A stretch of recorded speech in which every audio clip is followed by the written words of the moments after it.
Bienvenue à tous dans ce nouvel épisode. Aujourd'hui, j'ai le plaisir d'accueillir Eva Vives, une chercheuse passionnée pour plonger dans la psychologie des décisions morales.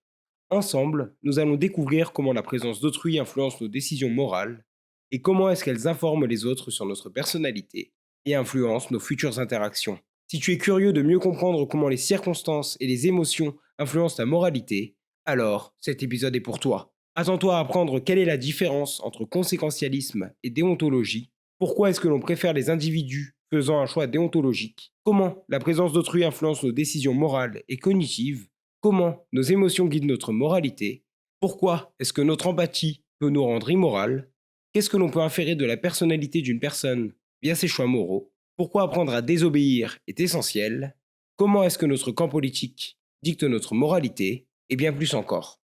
À la fin de cet épisode, tu auras une compréhension complète de comment les autres et les circonstances guident tes décisions morales. Un dernier mot avant de commencer, j'ai eu quelques problèmes avec l'encodage du son des micros, j'ai donc pris le son de l'iPhone. Je m'excuse d'avance pour les désagréments et j'espère que tu prendras autant de plaisir à nous écouter que nous en avons pris à le faire. Merci encore pour ta curiosité et sans plus attendre, voici Eva Vives.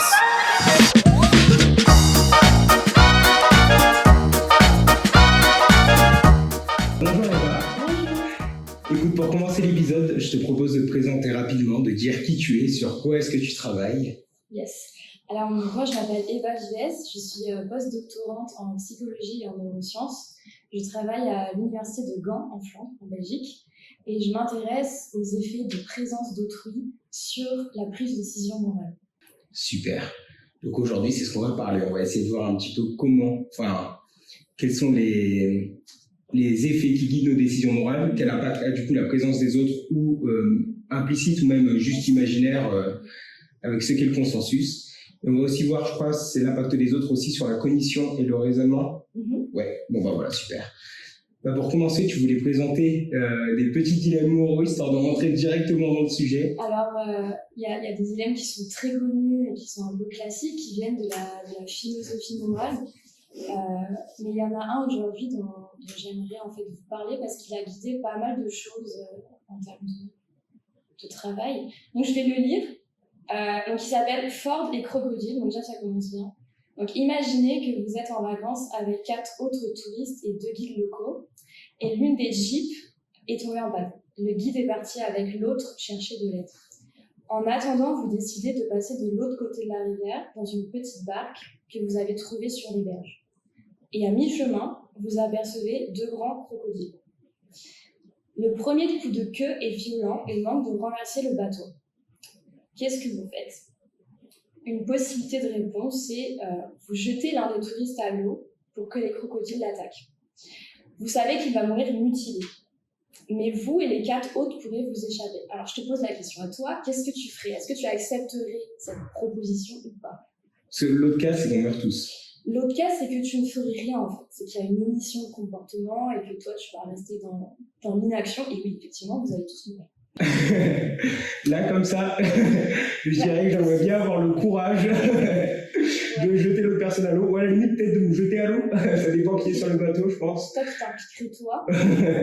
Mais donc, en fait, ce dilemme, il est intéressant pour plusieurs raisons. Donc, déjà, il est drôle, il est absurde, et puis il est limite gore, en fait. Et ça, c'est un petit problème avec ce genre de paradigme. Ces dilemmes, on dit qu'ils souffrent, en fait, de manque de réalisme, en fait. Ils peuvent conduire à des états mentaux qui ne sont pas vraiment ceux qu'on veut étudier. Alors, pour l'instant, il y a beaucoup de travaux qui s'appuient sur ce type de scénario, parce que c'est intéressant d'opposer 2 potentielles valeurs, en fait. Donc, quand je te demande est-ce que toi, tu te pousserais à l'eau, ce serait une réponse plutôt utilitaire. D'accord ? C'est que tu vas essayer de maximiser les bénéfices, donc là, sauver le plus grand nombre de personnes au détriment d'une vie. D'accord ? Par contre, il y a une autre possibilité de réponse, c'est la réponse déontologique. Et là, c'est ah non, c'est hors de question, je ne fais pas de mal à autrui, c'est hors de question de poser mes mains sur quiconque.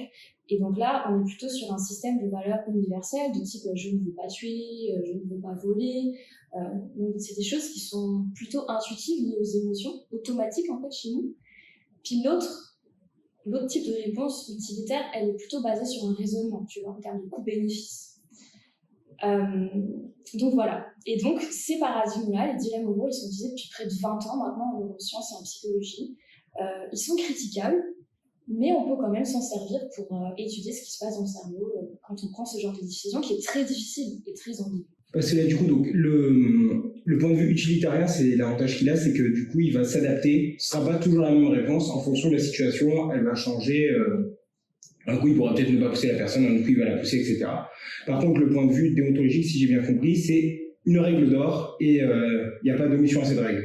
Il n'y a pas d'exception, on a toute la règle et peu importe les conséquences que ça a, c'est la règle. Il y a un mot-clé, effectivement, c'est conséquences. Dans la doctrine utilitarienne, en tout cas, on va vraiment mettre l'accent sur les finalités de ton action, sur les conséquences qu'elles vont impliquer pour toi et pour autrui.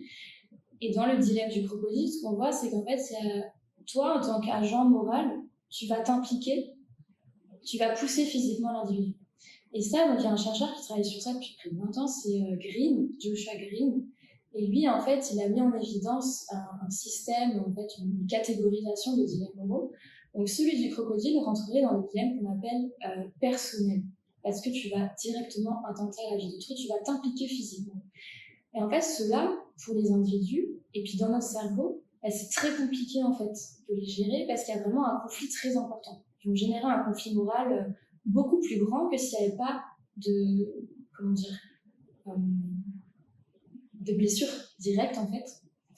Et puis on a d'autres types de dilemmes. Alors il y a le dilemme du trolley, le classique en fait, où là tu as un système de levier, tu es dans un wagon qui roule à toute allure. Et puis en fait, tu peux être dedans ou pas, ça dépend de la variante du scénario. Mais dans celui-ci, tu vas pas, toi, t'impliquer physiquement en fait. Et donc, on va parler de dilemmes non personnels. Et ceux-là, ils sont plus simples à résoudre. En général, en fait, les gens, ils vont plutôt être à peut-être 60% utilitariens, 40% déontologiques. Donc, tu vois, c'est quand même un beau mélange. Mais par contre, l'autre, si je vais passer en classe ou pendant une conférence, on peut s'attendre à 80% de réponses déontologiques. C'est hors de question de pousser un touriste à l'eau pour sauver les gens sur le bateau. Donc, tu vois, il y a vraiment un effet d'interaction. Donc, quand les gens sont sur un choix qui est impersonnel, c'est-à-dire que c'est pas eux directement qui poussent la personne, même si les conséquences sont les mêmes, il va y avoir plus de choix utilitariens, donc une majorité quand même.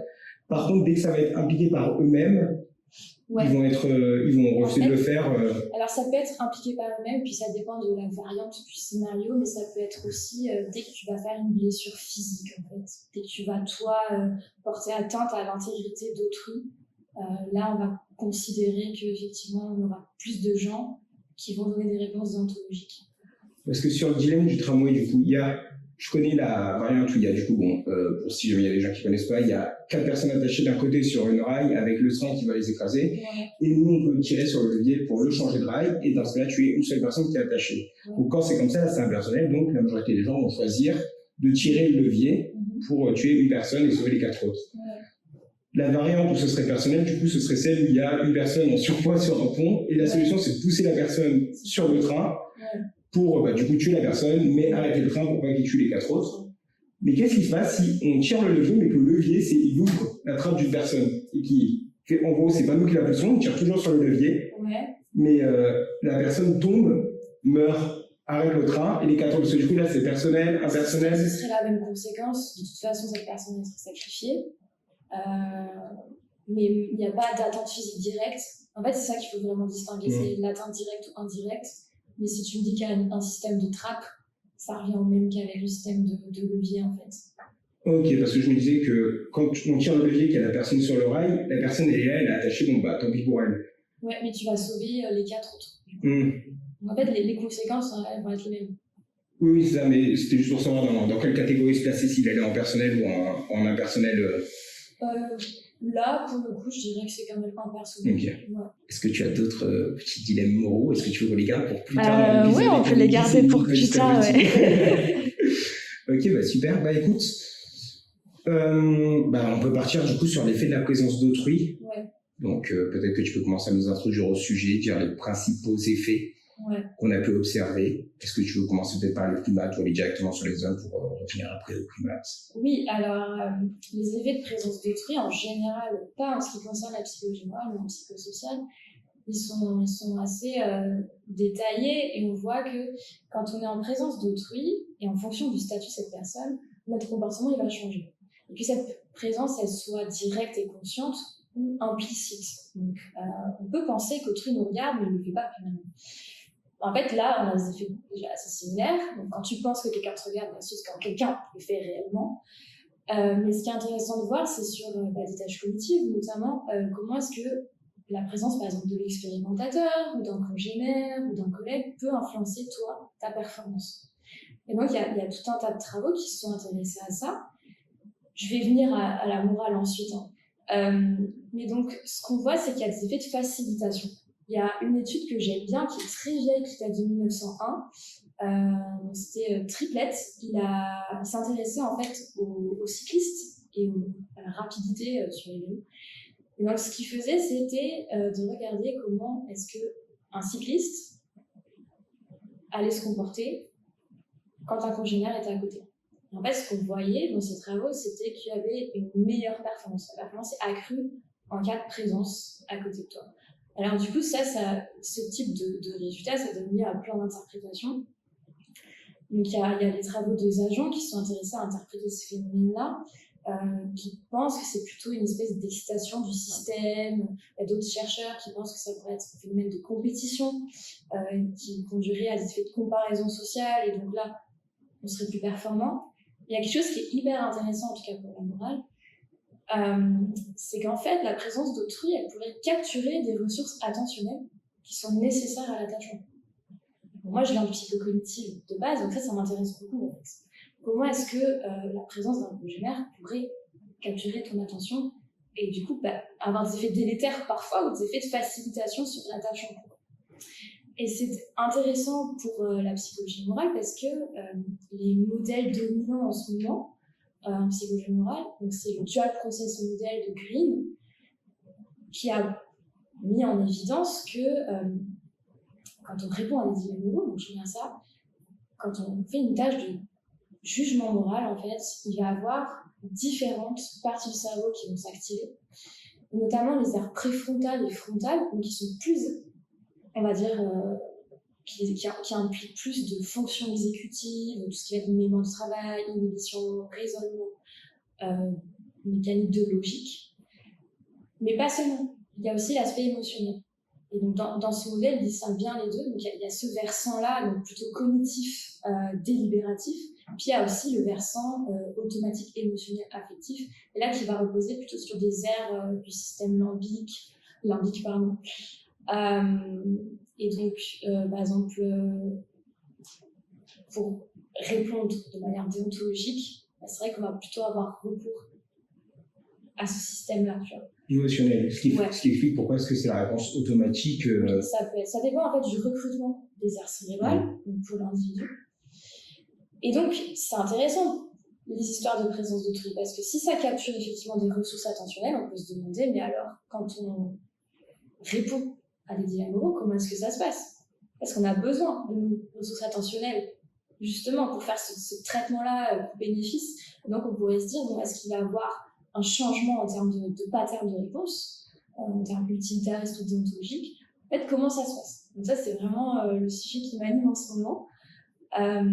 Et donc, il y a des pistes, il y a des travaux de chercheurs qui ont tenté de s'approcher un petit peu de ça. Il y a un travail que j'aime bien. On a demandé à des participants de se mettre en face de miroirs. Donc leur propre reflet était constamment là pendant la prise de décision morale. Et en fait, ce qu'on voit, c'est qu'ils vont répondre de manière beaucoup plus ontologique, même sur les dilemmes qui sont personnels. Et donc ça, c'est intéressant. Pourquoi? Parce que le reflet, ton propre reflet, il va avoir un effet, en fait. Donc une des interprétations, c'est que tu veux maintenir une image positive de toi au quotidien. Dans la vie de tous les jours, les humains, ils tendent à maintenir une belle image d'eux-mêmes et une image qui soit moralement consistante. Alors, donc là, c'était vis-à-vis de soi-même. Mais quand on demande aussi à des participants d'imaginer ce que d'autres ont répondu sur les dilemmes moraux, et quand on leur force un petit peu la main, par exemple, en leur disant, bon, bah là, par exemple, toute votre classe ou tout votre groupe a répondu en majorité de manière utilitariste ou déontologique sur ce dilemme, ben on voit qu'il y a une majorité de personnes qui vont suivre la majorité déontologique, mais pas utilitariste. Et donc ça, c'est intéressant parce que ça amène à notre sujet, c'est qu'on va faire un petit peu moins confiance aux gens qui vont faire des choix déclarés utilitaires. Okay. Et ça, ces histoires de confiance, elles sont intéressantes aussi pour la vie en société. Quelqu'un qui se déclare, prends l'idée du début, mais qui va dire, bon, bah, moi, effectivement, je vais pousser cette personne du bateau. Effectivement, tu peux tendre à lui faire un petit peu moins confiance. Et en tout cas, dans tes interactions sociales futures, c'est possible que ce ne soit pas un partenaire de choix. Oui, donc là, si je résume tout ce que tu viens d'expliquer, parce que tu as couvert pas mal de terrain. Donc, tout d'abord, c'était que la présence d'autrui peut altérer ou faciliter les tâches cognitives. Et donc, si ça nous prend des ressources d'attention, etc., ça va rendre plus compliqué un choix utilitariste qui nécessite de prendre en cause plusieurs causes-conséquences et donc de vraiment réfléchir. Et du coup, on va augmenter le choix déontologique sur les dilemmes personnels et impersonnels. Ça, c'est une possibilité. Donc ça, c'est une possibilité. Ensuite, tu étais parti sur le fait qu'on préfère les gens qui font que le simple reflet, déjà, ça suffisait. Donc ça, j'aimerais bien revenir dessus. Ouais. Parce que du coup, là, c'est une présence, je sais pas si c'est vraiment implicite ou pas, vu que c'est sa propre présence, mais donc ça donne l'idée qu'on doit être moral par rapport à nous-mêmes. C'est comme si on nous rappelait une conscience en constante des choix qu'on fait.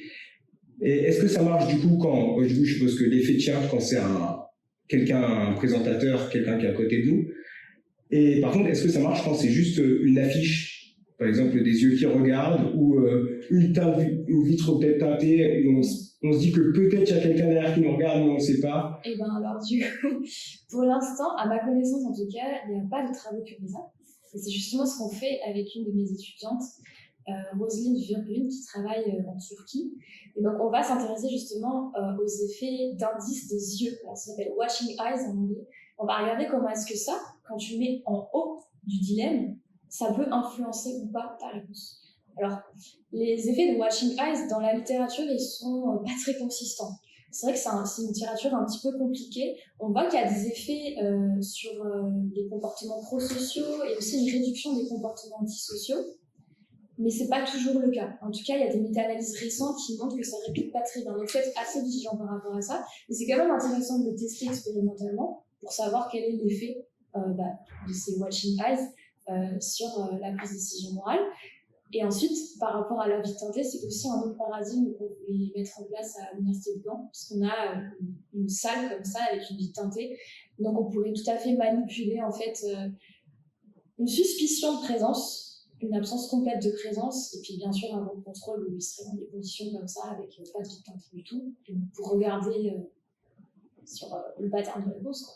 Est-ce que tu penses qu'une caméra, ça ferait l'affaire? Par exemple, si on est sur un PC avec un petit écran avec un voyant rouge, comme quoi c'est allumé, ou même juste une caméra dans la pièce, parce que, par exemple, avec le nombre de caméras qu'on a maintenant dans les rues, où on en met de plus en plus, il y en a vraiment maintenant dans tous les coins, est-ce que ça pourrait suffire à du coup faire un effet de watching eyes, justement cette idée de savoir qu'on peut être observé indirectement Oui, c'est une bonne idée. Alors ça a testé également. Mais ce qui pourrait se passer, c'est que les gens vont essayer d'être peut-être plus consistants dans les réponses tout au long de la tâche. Et comme ils se sentent observés, ça peut aussi générer du stress. Alors, il faudrait regarder si ce stress il a une incidence ou pas sur la réponse. Puis on pourrait imaginer d'autres types de paradigmes, pas seulement des tâches de dilemme moraux, mais peut-être autre chose. Avec par exemple, il y a les jeux économiques. Tu vas donner des gains à des partenaires, ou tu vas donner des unités à des partenaires. Là, tu peux complètement manipuler le mensonge, tu peux manipuler l'omission. Il y a plein de choses comme ça qui peuvent être qualifiées d'immorales finalement. Ça aussi, ça peut être intéressant de regarder. Je serais curieux notamment de voir un peu ce qu'on voit chez les primates, et peut-être si on peut parler même de moralité chez les primates, parce qu'on associe souvent la morale à beaucoup de réflexions chez nous, à quelque chose de proprement humain, mais est-ce qu'on peut observer la morale chez les primates et peut-être chez d'autres mammifères Alors oui, c'est une bonne question qui est vraiment difficile pour moi en tout cas, parce que je ne suis pas spécialiste. Mais chez les primates, on parlera plutôt de coopération, on peut même parler de culture. Ça existe en fait, les cultures chez les animaux aussi, ça va être des ensembles de comportements qui vont être transmis aux différentes générations. Et donc, les comportements de coopération, ils peuvent être transmis. Et c'est intéressant. Alors, on ne peut pas parler apparemment à proprement dit de morale chez les primates, en tout cas pas que je sache, mais ce serait intéressant de regarder. Mais en tout cas, c'est possible que, ici encore, les individus, les congénères qui présentent le plus de comportements prosociaux et tournés vers les autres, peuvent être favorisés. Alors après, chez les primates, c'est un peu compliqué aussi, parce qu'il y a quand même des effets de dominance. Donc là, il faudrait voir comment ça interagit avec ces effets-là. Il y a eu des travaux là qui ont été faits il y a quelques années au centre de primatologie de Roussé, qui ont été conduits par l'équipe de Joël Fagot, avec, si je me rappelle bien, je ne vais pas dire de bêtises, Pascal Buguet et Yusri Marzuki. On leur mettra les liens de toute façon. Ouais, et puis en plus, il y a une chouette vidéo à regarder. Mais donc eux, ils ont regardé, alors évidemment, c'était pas du comportement moral, mais ils se sont intéressés aux effets de présence de congénères quand ils doivent réaliser une tâche cognitive. Alors, les babouins et les grands primates, c'est tout à fait possible de leur faire passer tout un tas de tâches cognitives. En général, ça se passe très bien. Et ce qu'ils ont pu regarder, c'est qu'en fait, quand un singe dominant était proche de la tâche en cours, il y avait des effets si je me rappelle bien, de déplétion, en fait, des effets de déplétion attentionnelle. En fait, là, on voyait que la performance donc des individus était amoindrie. Et là, c'est intéressant parce que ça relève aussi du statut. Et le singe dominant, donc je ne sais pas comment ça s'appelle en primato, mais en tout cas, celui qui va être considéré comme leader, s'il est dans les alentours, il peut affecter le comportement de ses congénères. Et ça se passe aussi chez les humains. Quand on fait de l'expérimentation en psychologie, il y a un enjeu crucial, en tout cas pour un psychologue, c'est aussi de ne pas être trop impliqué dans la tâche. Donc on va donner des consignes qui sont données à l'oral, mais qui sont aussi informatisées. On ne veut pas trop influencer forcément le comportement de l'individu. On ne veut pas le stresser. Mais du coup, l'expérimentateur lui-même représente quelque chose. Il a un statut particulier, un statut scientifique. Il peut incarner aussi une forme de rationalité. Il peut incarner tout un tas de choses pour l'individu qui a des attentes vis-à-vis de ça. Oui, c'est celui qui évalue en plus. C'est exactement ça, c'est quelqu'un qui va évaluer. Et donc, l'expérimentateur en lui-même peut avoir un effet en fait, sur les résultats à une tâche cognitive. Et quand on est en psychologie cognitive et qu'on s'intéresse à des effets, par exemple, sur une tâche de Stroop, une tâche de Go-No-Go, tu vois, ce genre de choses qui mesurent des processus automatisés ou qui mesurent des fonctions exécutives, est-ce qu'on veut vraiment avoir un effet de présence d'autrui ? Et ça, c'est important de le contrôler et puis aussi de le mentionner un petit peu plus dans les articles scientifiques. Parce que c'est pas toujours le cas. Quand on lit la méthode de certains articles, on ne sait pas finalement où est l'expérimentateur, on ne sait pas si ça a été contrôlé sa présence, on ne sait pas si ça a été maintenu constant sur l'ensemble de l'échantillon. Alors ça peut sembler trivial, on peut se dire non, quand même, il n'y aura pas des effets. Alors si, justement, ça a été montré. Alors, il y a de très très beaux travaux qui ont été réalisés sur la mémoire de travail et qui montrent que la présence de l'expérimentateur, mais comme la présence d'un autre individu qui serait au même niveau que toi, peut avoir un effet en fait sur les résultats à une tâche de mémoire de travail. Il y a une étude de Clément Belletier qui montre ça, que dans une tâche de mémoire de travail où tu dois en fait retenir un nombre de mots tout en faisant une tâche d'extractrice, donc ça c'est pour évaluer en fait tes capacités à mémoire de travail, et ben les participants qui sont en présence d'autrui, et notamment là en présence de l'expérimentateur, ils vont rappeler moins de mots que les participants du groupe contrôlé. Donc là, ça questionne tout un tas aussi de travaux qui sont réalisés depuis des années, de voir, finalement, est-ce que ces performances sont le reflet réel des capacités de l'individu, ou est-ce qu'il y a eu certains aussi qui ont été plus sensibles que d'autres à l'expérimentateur ? Ça aussi, c'est possible. Parce que comme tu l'as dit avant, l'expérimentateur représente aussi une forme d'évaluation. Il y a certaines personnes chez qui l'évaluation est difficile à gérer et elle peut capturer des ressources attentionnelles. Ouais, bah écoute, ce sera un problème à ajouter à la crise de de la reproduction. En tout cas, on peut en tenir compte et je pense qu'on est en bonne voie pour en tenir compte. Parce que ce serait quoi les effets? Parce que je peux imaginer que les effets, les gens vont trouver ça un peu trivial quand on parle de l'effet Stroop, du temps de réaction, parce qu'il n'y a pas vraiment d'implication derrière, si ce n'est la recherche en soi. Mais je peux aussi imaginer que cet effet peut être plus gros sur des gens qui vont déjà être stressés, par exemple, lors d'un... Je crois que dans les papiers qu'il m'avait envoyé, c'était pour le traitement, enfin pour le diagnostic d'Alzheimer, ou peut-être même pour des tests de QI, des choses comme ça, où il y a un enjeu, parce que là, ça devient quelque chose quand même qui impacte notre vie. Donc si c'est le QI, ça va quand même définir beaucoup de choses. Si c'est Alzheimer, c'est encore pire, parce que l'avoir ou pas l'avoir, c'est ça change quand même un peu tout. Donc, dans des situations comme ça, c'est quoi les idées qu'on peut avoir sur du coup le stress apporté par la présence du médecin, la présence du psychologue s'il fait évaluer le test? Est-ce qu'on a déjà des résultats ou est-ce que pour le moment c'est en recherche on a trouvé cet effet, enfin on a commencé à rechercher cet effet que sur des tâches plus Alors, c'est vrai que le médecin ou le psychologue, de toute façon, devra nécessairement être présent, puisque s'il est en train de faire passer un bilan neuropsychologique à une personne, à un patient, forcément il sera présent. Donc ça, dans tous les cas, ça a toujours été le cas et ce sera toujours le cas. Mais ce qu'il faut regarder, c'est comment est-ce que cette présence, le statut aussi de l'individu, le statut du médecin, ce qu'il reflète, et surtout ce que reflète le diagnostic. Parfois, ça peut être très anxiogène, que ce soit pour la famille ou les patients. Tu parlais d'Alzheimer tout à l'heure. Tout ce qui va être maladie neurodégénérative, c'est associé à un certain nombre de stéréotypes très négatifs du vieillissement qui font qu'il y a quand même une anxiété à l'idée de passer un bilan neuropsychologique. Alors, ce qu'il faut regarder, c'est comment est-ce que les conditions en fait de passation de ces bilans, elles sont maîtrisées. Et comment est-ce qu'on peut réduire un petit peu l'anxiété générée par l'attente des résultats, par la passation, qui peut être aussi difficile. C'est très long, un bilan neuropsychologique, ça prend plusieurs heures. C'est pénible pour les personnes. Et tout au long des tâches qui sont présentées, ça peut générer du stress. Donc, il faut aussi regarder comment est-ce que ça va impacter les performances de tâches. Puisque là, on parle de performance, finalement, de score, de résultats individuels. Et donc, en ce moment, à Marseille, il y a justement des travaux qui s'intéressent à ça. Comment est-ce qu'on peut réduire les effets de menaces, de stéréotypes pendant les passations neuropsychologiques. Les stéréotypes, c'est intéressant aussi, parce que c'est l'internalisation de ce que pensent les autres.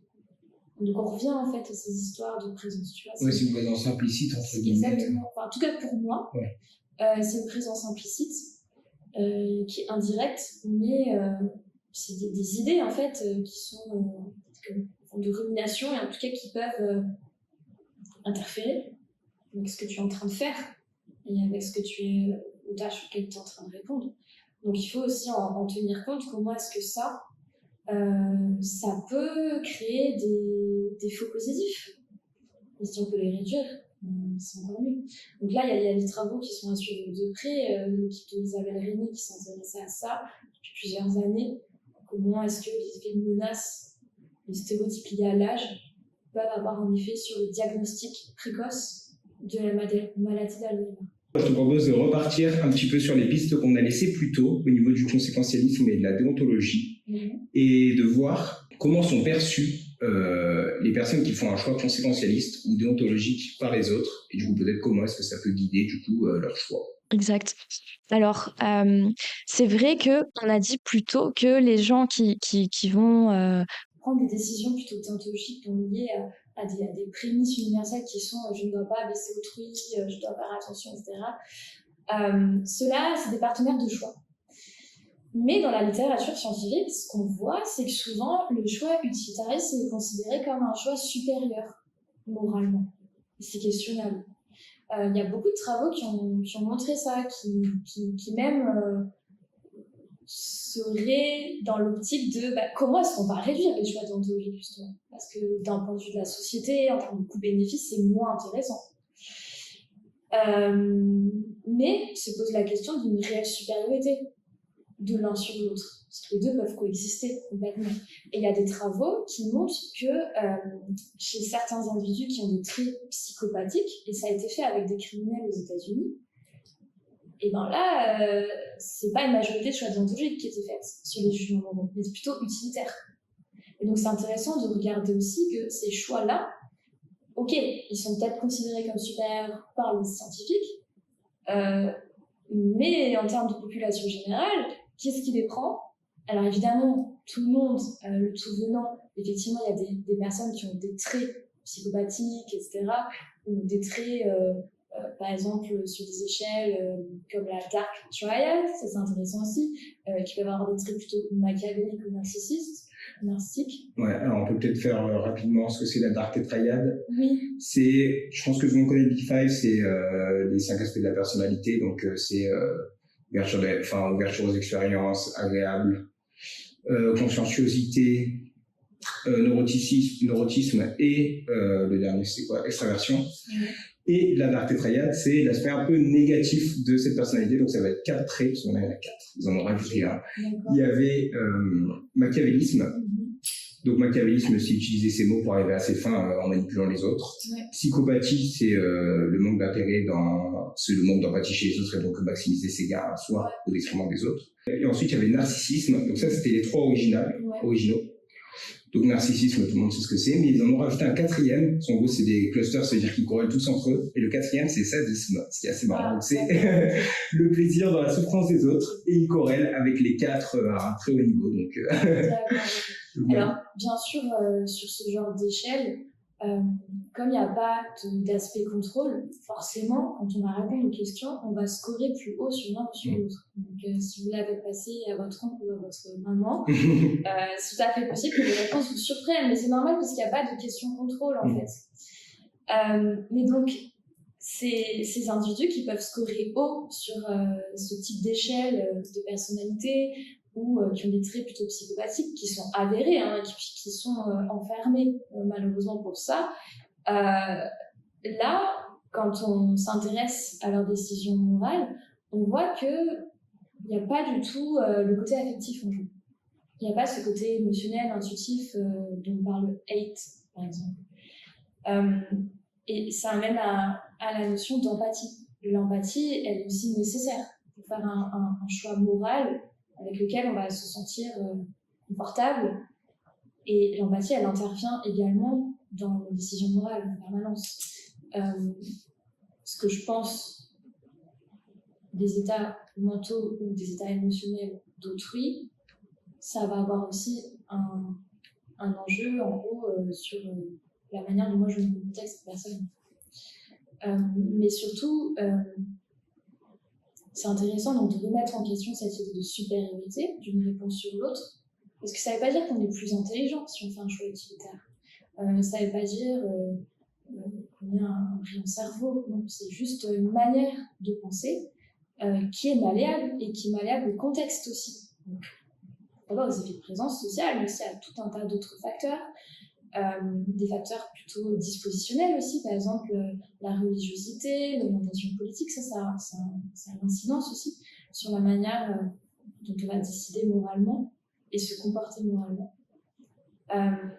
Mais donc, je pense qu'il faut vraiment s'enlever de la tête qu'il y a une bonne réponse dans cette situation. Il n'y en a pas. Elles sont ambiguës, compliquées, elles sont coûteuses pour le système cognitif humain. Et je voulais faire une remarque aussi sur l'empathie, ce que tu as dit que ça pouvait guider les décisions. Je voulais juste faire un petit point. C'est le travail de Paul Bloom, je ne sais pas si tu connais son travail, sur l'empathie, avec le fait que ça... Lui, il le voit plus d'un œil négatif dans les décisions morales, où pour la plupart du temps, une empathie il fait distinction entre 2 empathies, un peu comme les bouddhistes, avec la compassion qui est bonne, c'est-à-dire qu'on est capable de comprendre la souffrance des autres sans se laisser impacter par celle-ci, juste l'accueillir et voilà. Et la compassion qui est dite stupide, je crois, c'est littéralement ça, je crois, la traduction bouddhiste, où on se laisse submerger par les émotions des autres et on est incapable de rien faire avec. Et lui, du coup, argumente que ce deuxième style de compassion nous pousse à avoir des mauvaises décisions morales, puisque ça va faire que, par exemple, la souffrance d'une fille dans une famine va nous pousser à donner des dons parce qu'on voudra l'aider. Par contre, dès qu'il y en aura plusieurs, Donc ça serait le poste 8, il me semble. Par exemple, une petite fille qui a besoin sur une affiche pour des dons, va attirer plus de dons parce que c'est une petite fille, notre empathie, on va faire des mesures d'empathie, ça va être élevé. Par contre, si on va mettre une petite fille et son petit frère, déjà l'empathie prend un coup, elle descend. Et si on met une petite fille, son petit frère et 8 autres personnes, là il y a une chute. Et si après on rajoute les 2 millions de personnes qui souffrent de famine à cet endroit-là, ça chute encore plus l'empathie. Alors que pour autant, le problème devient de plus en plus grave et nécessite d'autant plus d'aide au fur et à mesure qu'on ajoute des personnes. Alors là, ça peut refléter d'autres mécanismes chez les individus. Peut-être qu'il y a certaines caractéristiques de l'image qui vont appeler en fait une réaction émotionnelle. Ça marche très bien, on le voit bien en général sur les médias, les réseaux sociaux. Quand une image dramatique nous est présentée, il y a certaines personnes chez qui ça va générer de la peur, de l'anxiété, de la tristesse. Et en fait, tout à l'heure, je parlais d'une dichotomie de l'empathie. Alors c'est vrai qu'il y a certains individus qui vont ressentir plutôt une détresse émotionnelle et pas quelque chose qui va être adapté. Ça, c'est pas forcément adapté parce qu'en fait, si tu te mets tellement à la place d'autrui que tu ressens ces émotions, comment est-ce que tu l'aides, comment est-ce que tu te sors de la situation, quel va être ton comportement à toi, c'est pas forcément bien adapté. Par contre, c'est vrai que si tu as une forme d'empathie cognitive ou émotionnelle, donc tu es capable de comprendre ce que l'autre ressent pour le guider au niveau des comportements, des attitudes, en tout cas le soutenir, là c'est un petit peu plus adapté. Ok, je te propose de revenir un petit peu en arrière. Donc on avait parlé des préférences entre jugement conséquentialiste et déontologique. Donc tu étais parti sur le fait qu'il n'y avait en soi pas de meilleur choix, que c'était purement une question de soit de ressources cognitives ou juste peut-être de quel type de personne on est, juste en termes de personnalité, etc. Et ce que je crois pas qu'on avait abordé en détail, comment du coup est-ce que c'était perçu, peut-être pourquoi est-ce qu'on aurait tendance à préférer un certain type et qu'est-ce qu'on infère des autres par rapport à leur jugement moraux. Est-ce qu'on déduit certains traits de personnalité, une certaine tendance en fonction du jugement qu'ils vont faire? Ouais. Alors on peut avoir des perceptions de ces choix-là qui sont plutôt froides, des cognitions froides, calculées, c'est ce qu'elles sont finalement, puisque ce sont des choix qui vont prendre du temps en termes de temps de réaction, qui sont délibérés, qui sont un petit peu plus coûteux. Et donc, effectivement, on peut avoir une vision moins positive que les choix déontologiques, qui quand même amène à une perception d'un certain code moral universel qui est partagé quand même par un grand nombre d'individus, puis aussi de communautés religieuses, par exemple. Et donc, dans ces cas-là, c'est vrai qu'on peut le percevoir d'une manière différente. Et puis, trivialement, si moi je rencontre quelqu'un qui me dit oui, moi je suis capable de blesser ma mère ou mon père pour pas venir à mes fins, effectivement, ce ne sera pas forcément un individu de choix en termes d'interaction sociale. Mais il faut aller au-delà de ces perceptions, évidemment, parce qu'il y a certaines situations qui sont beaucoup moins dramatiques que le cas des vacances et des crocodiles, mais qui sont, par exemple, quotidiennes, dans la vie de tous les jours. Ça peut être un problème au travail, une infidélité. Vous voyez, dans la vie quotidienne, on peut avoir tout un tas aussi de prises de position morales qui peuvent avoir un effet sur les autres. Il y aura une perception, en tout cas la perception associée, elle est plus positive pour avoir des interactions qui soient plus adaptées dans le futur. Est-ce que ça peut être en partie expliqué par le fait que si quelqu'un a un choix déontologique, on sait tout le temps ce qu'il va choisir, et donc on peut à peu près voir comment ça va se passer, alors que si on se dit qu'il est utilitarien, peut-être que l'option de la trahison, d'un moment, elle risque de se poser, et du coup on est moins sans par rapport à ça. Est-ce que c'est juste que ça simplifie Il peut y avoir une trahison personnelle, c'est possible, mais ça peut être aussi une crainte de coopérer avec un individu. Mais là encore, il faudrait que ce soit comme un trait, une disposition. Mais ce n'est pas le cas. En fait, ce type de réponse, dans ce paradigme-là, il est très sensible à des effets, en fait, à différents facteurs, et on peut le manipuler assez facilement. Par exemple, en manipulant les émotions, donc en faisant un amorçage émotionnel négatif, positif, on peut tout à fait changer la direction de ce pattern en fait, de réponse chez le même individu. Et donc, il n'y a pas une congruence, on va dire, à 100% en fait, de nos réponses. Un jour, on peut répondre dans une certaine situation, il y a eu une transgression morale, on va s'impliquer, on va répondre de telle manière, on va décider ou s'impliquer de cette façon, mais ce n'est pas forcément le cas dans une semaine, parce que les facteurs vont changer. Donc ça aussi, il faut regarder s'il y a, comme quand on fait du test-retest en psychologie, s'il y a des effets comme ça qui se maintiennent au cours du temps. Il y a certains auteurs qui pensent qu'il y a des formes de traits moraux.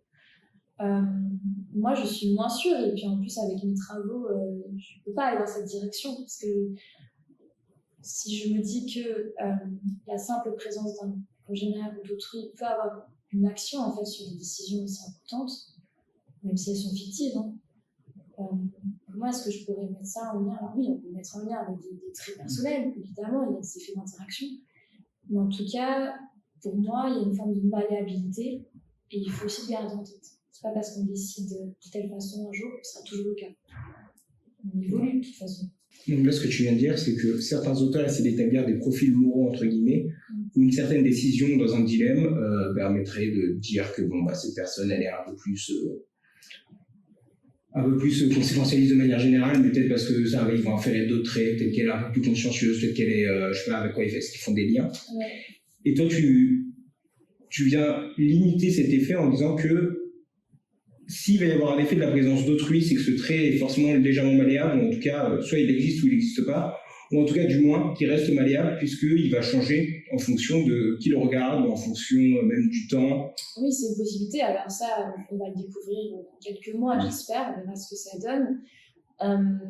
Mais oui, il ne faut pas partir du principe que tout est inscrit et immuable. Ça, c'est hyper important en psychologie, je trouve. On évolue en permanence, et heureusement, parce que sinon on ne s'en sortirait pas. Il n'y a pas une personne intègre, ça n'existe pas.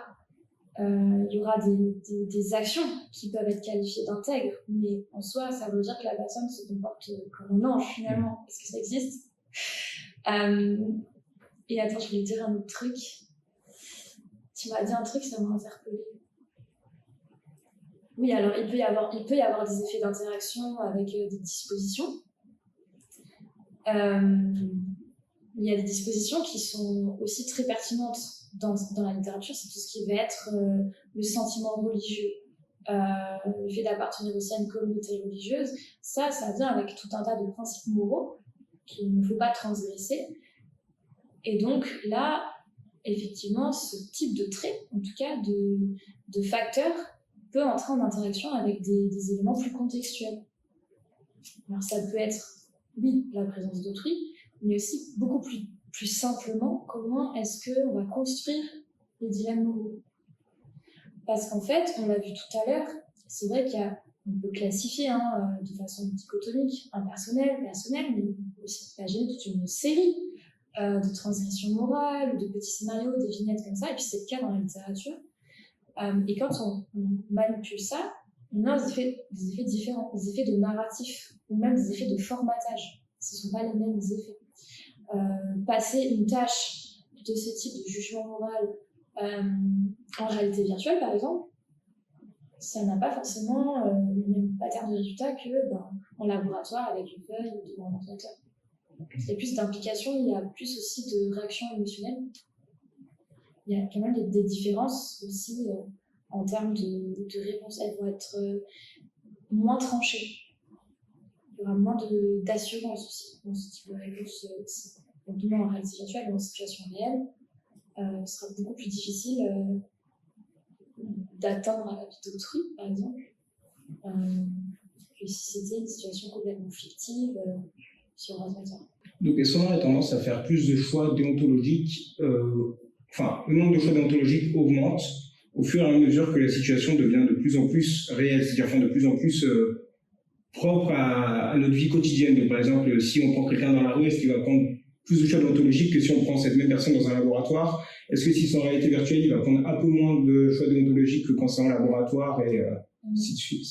Ouais, alors ça, les effets de réalisme, ils entrent en jeu et surtout, ils entrent en interaction avec comment dire, le framing du dilemme. En gros, si ton scénario il génère chez l'individu un conflit moral très important, effectivement, là, plus la situation est réaliste, moins on sera enclin à observer des réponses utilitaristes. Super. Je te propose de nous dire un nouveau dilemme, parce qu'après, j'aimerais bien qu'on parte sur l'impact des émotions et du raisonnement. Ok. Donc, c'était un petit dilemme à nous proposer. Oui, alors. Il y a un papier de Haidt, tu regarderas l'année, je me rappelle plus. Qui commence comme ça, avec une petite histoire.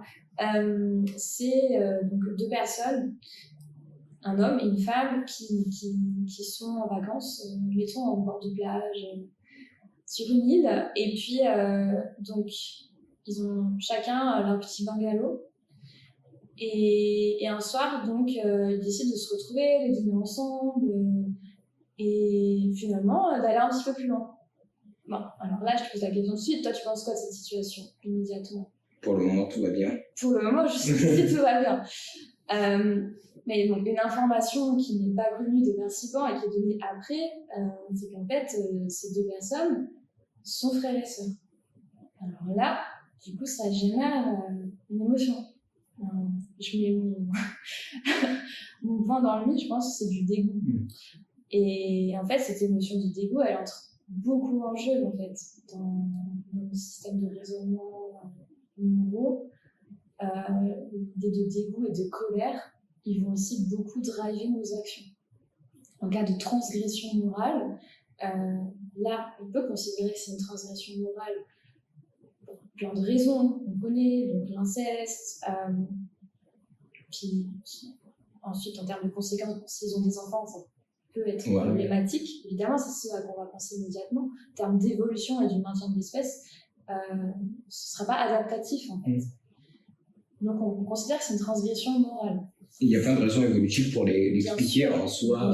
Juste la situation elle-même, en général, elle va vraiment trigger ça, ces effets de dégoût, surprise déjà, et puis vraiment quelque chose au cœur de nous qui dit non, c'est pas bon. Et ça, c'est hyper intéressant parce que c'est pas seulement notre raisonnement qui va guider nos jugements et nos décisions, mais c'est aussi nos émotions. Elles ont une part énorme en fait dans ces histoires-là. On ne peut pas les occulter, on ne veut pas d'un robot. Les émotions, elles sont hyper pertinentes parce qu'elles vont nous permettre justement de nous comporter mieux et d'identifier des situations qui peuvent être dangereuses pour nous, en tant qu'espèce. Ce qu'il faut préciser, une des choses que du coup Haidt précise, c'est que au début, donc on est surpris, on a le dégoût qui vient, donc il nous demande pourquoi est-ce qu'on trouve ça immoral. On va penser à toutes les conséquences qu'on a citées, donc l'inceste, le fait qu'il risque d'avoir des enfants, le fait que peut-être après ça va nuire à leur relation qui jusque-là se portait très bien. Et Haidt précise à chaque fois que les deux se protégeaient, donc il y avait les préservatifs, elle prenait la pilule, donc il n'y avait pas de risque d'avoir des enfants. Aussi, ils ne l'ont fait qu'une seule fois, et ils en sont parfaitement heureux. Ils ont décidé par eux-mêmes de ne plus le faire, et leur relation ne s'est qu'améliorée après cet événement. C'est-à-dire que cet événement a en plus eu un impact bénéfique en tout. Et du coup, on n'a plus vraiment de raison conséquentialiste, entre guillemets, de penser que c'était immoral, parce qu'en soi, il n'y a aucun mal qui a été fait, et c'est les deux à le savoir, et le secret restera tel quel, c'est-à-dire que personne d'autre ne le sait non plus. Et pourtant, à chaque fois qu'on va trouver une raison pour dire que c'est immoral, à chaque fois, il y a un contre-argument qui vient montrer qu'elle est inutile, et pourtant, on a toujours cette sensation que... persiste, en fait, cette première impression, elle va persister, et on ne pourra pas revenir sur la décision, en tout cas très difficilement. Même si on a un tas d'informations qui sont logiques. Là, c'est trop tard, quoi. Il n'y a pas de turning back possible. Enfin, on est dégoûté, et puis c'est comme ça. Et du coup, quels sont les différents modèles qu'on peut avoir à ce niveau-là? Parce que là, dans celui-là, ça laisse un peu la raison en arrière-plan avec un énorme poids des émotions dans cet exemple-là, qui vient vraiment diriger, puisque peu importe les raisons qu'on peut trouver derrière, qu'elles ne sont pas justifiées, c'est juste l'émotion pure qui va guider notre choix. En fait, il faut vraiment voir ça comme une interaction permanente entre les deux systèmes, quoi. C'est vrai qu'il y a des fois des effets de superbété dans ce cas-là, effectivement, ça va être plutôt guidé par nos émotions, mais c'est une interaction en permanence. Et quand on regarde aussi les travaux en neurosciences, c'est assez intéressant parce qu'en EEG notamment, on peut voir le décours temporel des activations cérébrales. On peut regarder à quel moment, en fait, dans le cerveau, une réaction va avoir lieu par rapport à un stimulus. Et donc, il y a des travaux en ce moment qui montrent que il y a une réaction émotionnelle très précoce dans le cerveau quand on est confronté à ce genre de transgression qui bypasse la morale, quoi. Et donc, ça, après, donc la réaction physiologique, en tout cas, du cerveau, elle est là. Et ensuite, vont venir dans un second temps une activité, on va dire, plutôt... de raisonnement cognitif, une sorte de justification de l'émotion qu'on a ressentie. Ouais. Et ça dépend vraiment, encore une fois, du type de scénario qui est présenté. Tu vois, c'est vraiment un facteur très important, la manière dont on va présenter la situation. Parce que j'aurais pu dire dès le début qu'ils étaient protégés. Je ne l'ai pas fait. Ça trigger quelque chose. Si je l'avais dit tout de suite, donc peut-être que ça aurait été amoindri la réaction émotionnelle. Parce que du coup, là, à l'EEG, on remarque que du coup, les aires responsables, entre guillemets, de l'émotion du cerveau s'activent légèrement avant le côté planificateur, le côté raisonnement, qui explique ce qui fait lien avec ce que tu disais avant, que le déontologique était automatique et plus rapide. Plutôt en termes de... Enfin, avec l'EEG, on ne peut pas être précis en termes de localisation cérébrale.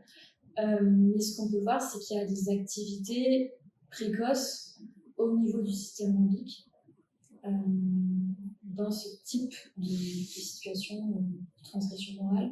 En tout cas, on va avoir une espèce de signature un petit peu émotionnelle qui va arriver avant des composantes plus tardives.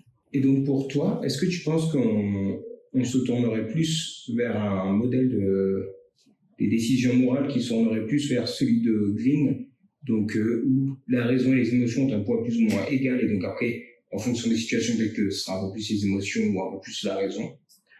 Ou est-ce que ce serait un modèle plus comme 8, où c'est vraiment les émotions et la raison qui arrivent après pour justifier ce qu'a dit l'émotion et qui est prête à tout pour justifier ce qu'il y a derrière, mais qui a juste après, qui ne peut pas changer l'émotion. C'est difficile de répondre à ça, parce que les deux modèles se valent finalement. Il n'y a pas encore eu vraiment de tranchage. En fait, ils sont assez proches, puis ils ont bossé ensemble, les deux chercheurs. C'est tranchage. En tout cas, définitivement, à ce jour, on peut dire que les émotions chez l'individu sont nécessaires pour décider. C'est pas seulement au niveau de la morale, c'est pour d'autres types de décisions. Oui, les marqueurs somatiques, etc. Oui, par exemple, si on pense à dermatose, c'est ça. Ouais, c'est ça. Oui, en fait, on ne peut pas les occulter, elles sont vraiment adaptatives pour nous. Et elles viennent aussi pondérer une forme de raisonnement délibératif. En tout cas, c'est concomitant. On ne peut pas dire que c'est l'un ou l'autre. Mais après, dire si on va plus en direction d'un modèle ou de l'autre, forcément, je le sais, les modèles sont critiqués. Il y a tout un tas d'auteurs qui ont proposé d'autres modèles. Mais je les trouve quand même assez pertinents. En tout cas, il y a des réplications, que ce soit en imagerie, puis plus récemment aussi avec l'EEG, on voit quand même qu'il y a effectivement des signatures plutôt liées à des composantes affectives. Donc ça va quand même un petit peu dans ce sens-là, je pense, des travaux de Green ou de Jonathan Haidt. Donc avec l'émotion qui a quand même un gros poids sur la raison, soit égale, soit en supérieur. Donc un des deux en pour moi, fonction c'est de... difficile de dire ça, que l'un aurait plus de prise sur l'autre. C'est tributaire de la situation et c'est une interaction en permanence. Ok. Et du coup, est-ce qu'une fois adulte, on peut changer radicalement sa morale? Est-ce que la morale, c'est plus quelque chose qui vient avec l'environnement et une partie génétique, je suppose, hein, comme tout, et qui du coup se développe pendant l'enfance, l'adolescence, mais une fois arrivé adulte, le changement devient compliqué? Ou est-ce que c'est vraiment possible de changer de profil moral, je ne sais pas si on peut vraiment appeler ça comme ça, une fois adulte? C'est vrai qu'il y a des travaux qui sont intéressés au développement moral, notamment un psychologue, Laurence Kohlberg. Alors lui, c'est beaucoup inspiré des travaux de Piaget, avec la théorie des stades. Et en fait, ce que propose Kohlberg, c'est 6 étapes de développement du raisonnement moral. Donc pour lui, il y a vraiment déjà la question se pose, est-ce qu'il existe un raisonnement moral à proprement parler, comme le définirait Kant, par exemple, et tu l'as dit avant, peut-être quelque chose d'inné. Et donc pour Kohlberg, en tout cas, il y a ce développement, et au niveau de 15-16 ans, on atteint le dernier palier, le dernier stade, où on est capable en fait de faire la distinction entre ce qui relève de la morale et de la législation, de la loi. Donc ça aussi c'est intéressant. Mais ces étapes de développement et ces travaux-là, ils ont été un petit peu remis en question depuis les 20 dernières années, parce que justement, ils ne tenaient pas du tout compte des composantes affectives, de certaines caractéristiques dispositionnelles, comme par exemple l'éducation religieuse, ou plus tard ensuite, avec le développement d'une conscience politique, tout ça c'était occulté. Parce qu'il y avait vraiment cette idée de les êtres naissent et vont développer un raisonnement moral. Mais aujourd'hui, c'est difficile de maintenir cette position, puisqu'on voit qu'il y a des effets très importants d'autres facteurs, que ce soit situationnels ou dispositionnels, sur la manière dont on va penser ce qui est bien ou mal. Moi, je pense totalement qu'en effet, il est possible de changer, s'adapter à l'environnement, et heureusement, il y a des individus chez qui, effectivement, il n'y aura rien qui va jamais changer, c'est comme ça. Mais il est tout à fait possible d'avoir une malléabilité dans notre conception de ce qui relève du mal, du bien, des transgressions, de l'immoralité, d'avoir plus de tolérance pour certains comportements, et au contraire de développer complètement l'aversion. C'est possible, ça évolue avec le temps, avec l'âge. Et une question, je ne sais pas si tu pourrais y répondre, mais là qui m'est venue comme ça. En ce moment, j'ai entendu beaucoup de gens parler avec de plus en plus de distorsion politique, où c'est de plus en plus, le débat notamment sur les réseaux sociaux devient compliqué, où c'est un camp contre l'autre, etc. On peut se demander dans ce genre de situation, comme ça, je dirais que notre morale a permis de guider en partie notre raisonnement politique, c'est-à-dire que dans quel camp est-ce qu'on va être, entre guillemets, ça va être en partie avec notre morale, enfin de ce qu'on considère comme morale. Mais du coup, une fois qu'on a rejoint le camp, est-ce que, mettons que le camp change de morale légèrement, est-ce que du coup on va remettre en cause nos décisions, ou est-ce que maintenant qu'on s'est associé à un camp, est-ce qu'on va juste adapter notre morale à ce camp-là, alors que dans un premier temps c'est notre morale qui nous a permis de le choisir, et ensuite c'est juste ce qui se passe là-dedans qui va guider notre morale. Et donc on peut imaginer des politiques qui d'un coup, du jour au lendemain, changent de décision sur un sujet moral, et nous du coup on va juste suivre parce qu'il faut suivre le groupe et... Je vois. Alors oui, il peut y avoir des effets de conformisme. Effectivement, s'il y a un changement dans les valeurs représentées par ce groupe-là, c'est pas grave, on va suivre quand même.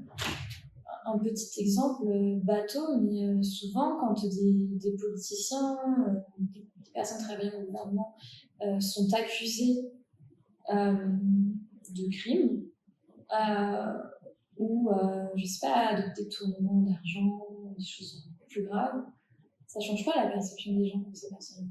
Ça change pas la perception de ce que les partisans ont. C'est un biais, au contraire, parfois on peut observer des effets de réactance. Je me rappelle un exemple, François Fillon qui était accusé, il me semble, d'un tas de choses. Il me semble que c'était, alors je sais pas si c'était lui, des emplois fictifs. Pour les membres de sa famille, non, c'est quelque chose comme ça. Probablement. Il est un peu jeune quand il est Fillon. En tout cas, Quand un politicien est accusé d'avoir mis en place des emplois fictifs, ce qui est grave au regard de la loi, les personnes qui le soutiennent ne vont pas changer d'idée, au contraire, elles vont le soutenir. Elles vont soutenir l'individu, elles vont trouver en fait des façons de rationaliser et de se dire, alors soit on va accuser le journaliste qui a apporté des preuves, c'est pas un bon journaliste, il sait pas faire son travail. Ouais, ils voulaient cibler, le but c'est de détruire notre souvent, parti. on va entendre ce genre de rationalisation en fait a posteriori. C'est impossible pour les individus. C'est une dissonance cognitive parce que du coup ça attaque leur identité. Il y a une transgression et en fait, comment gérer cette transgression-là qui est faite par quelqu'un qui me représente, en qui j'avais foi. En fait, je ne peux pas dealer avec cette dissonance-là, donc là, il y a une réaction émotionnelle. Et du coup, on va continuer à rester dans cette optique de pensée-là, en fait. On ne va pas s'en détacher. Alors, heureusement, parfois, ça change. Dans quelle position